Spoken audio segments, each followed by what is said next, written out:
Bienvenue à notre exploration d'aujourd'hui. On va aborder une zone d'ombre assez commune, j'ai l'impression, l'envie, la jalousie. Qui n'a pas déjà entendu ou même dit, tu sais, « Ah, je suis tellement jaloux de son nouveau char. » Mais est-ce que c'est vraiment ça, la jalousie, au fond? Notre but aujourd'hui, c'est de démêler ça, ces deux émotions-là, qui se ressemblent beaucoup, mais qui sont quand même différentes. On va regarder un peu d'où ça vient, comment ça se manifeste, puis des impacts aussi. Parce que comprendre la différence, c'est quand même un bon pas pour mieux se comprendre soi-même, non? Absolument. Puis c'est vraiment pas juste une question de mots, là. Ce sont des vécus émotionnels très distincts, avec des origines puis des conséquences qui sont pas pantoute les mêmes. L'envie, bien souvent, on regarde vers l'autre, vers ce qu'il a puis qu'on n'a pas. La jalousie, elle, c'est plus, ça nous ramène vers notre propre insécurité, notre peur de perdre quelque chose d'important. OK, allons-y. Commençons par l'envie, alors. C'est ce désir d'avoir ce que l'autre personne a, que ce soit un objet, une qualité, un succès. C'est un drôle de mélange, non? On est insatisfait pour soi, mais des fois, il y a comme une pointe d'admiration. La promotion du collègue là, qu'on voulait, c'est un bon exemple. Ben oui. Puis la racine de ça, c'est souvent la comparaison sociale. On fait ça tout le temps, se comparer. C'est comme amplifier quand on trouve ça injuste. Pourquoi lui puis pas moi? Ou quand on n'est pas super solide dans notre estime personnelle. Puis l'environnement aussi, là, les réseaux sociaux, par exemple, ça peut vraiment attiser ça. Beaucoup. D'accord.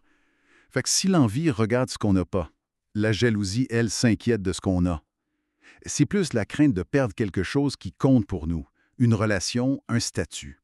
C'est une émotion de protection, mais teintée de peur. On imagine facilement, hein, voir son partenaire qui a l'air super bien avec quelqu'un d'autre. Souvent, il y a comme un triangle, tu sais. Nous, la personne importante, puis le rival qu'on perçoit. Mhm. Puis ce qui est intéressant, c'est que cette jalousie-là, elle est souvent connectée à des peurs plus profondes. La peur d'être laissé, d'être exclu. Des fois, ça peut remonter à loin, à l'enfance, si les premiers liens de confiance étaient moins sécurisants. Ou ça peut être lié à un besoin de contrôle, ou juste cette impression tenace de ne pas être à la hauteur. Pas assez bien. Puis concrètement, là, au quotidien, comment ça se manifeste? L'envie, ça peut être plus subtil. Une petite critique déguisée, on minimise ce que l'autre fait, une compétition un peu cachée. Mais, faut dire, des fois, ça peut peut-être aussi nous motiver, nous pousser.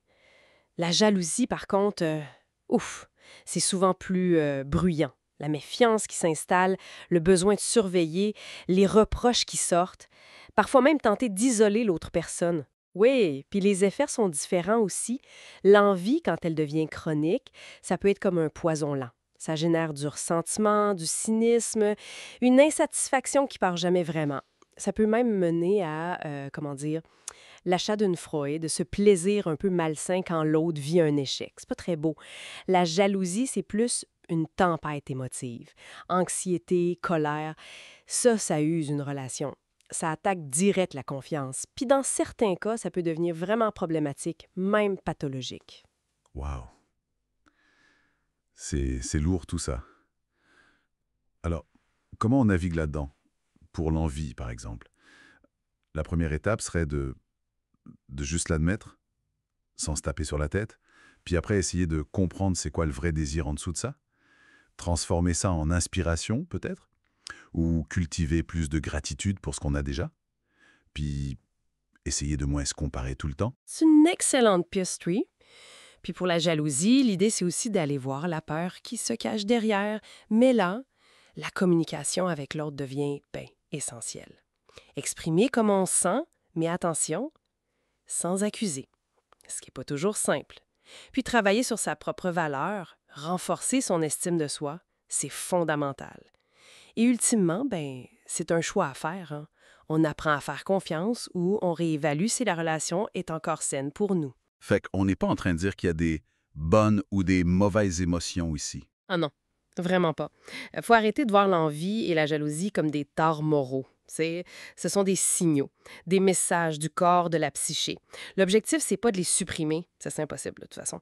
C'est plutôt de les écouter. Honnêtement, qu'est-ce qu'elles nous disent sur nos besoins?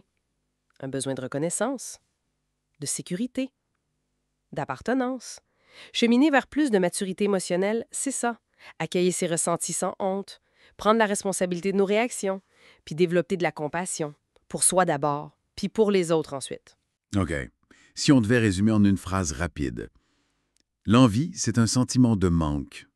Je veux ce que l'autre a. La jalousie, c'est une menace perçue. J'ai peur de perdre ce que j'ai. C'est pas mal ça. C'est tout à fait ça.